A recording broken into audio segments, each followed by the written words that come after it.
Think lying on your car insurance is no big deal? Think again. In today's video, we're uncovering the real consequences of giving false information on a UK car insurance policy.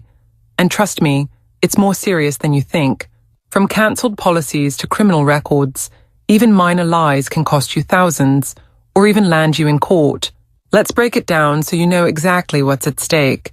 1. What people commonly lie about.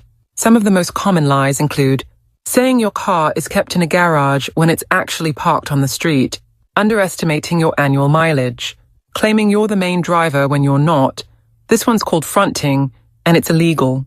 These things might seem harmless, but insurers take them very seriously. 2. What can happen if you're caught?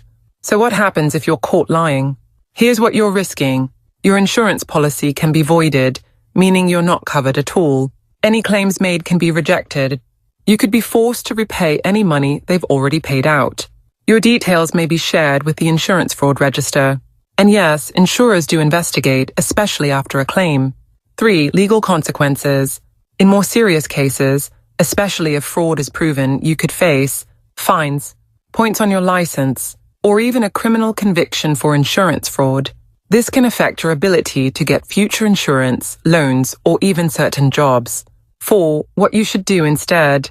If you're struggling with high premiums, don't lie. Instead, shop around for better quotes. Use cashback sites. Consider telematics, black box policies. Adjust your coverage honestly and smartly. These can save you money without risking your future. Honesty really is the best policy, especially with car insurance. Don't risk it. If you found this video helpful, give it a thumbs up and subscribe for more UK car and finance advice. Let me know in the comments. Have you ever been tempted to tweak the truth on a quote?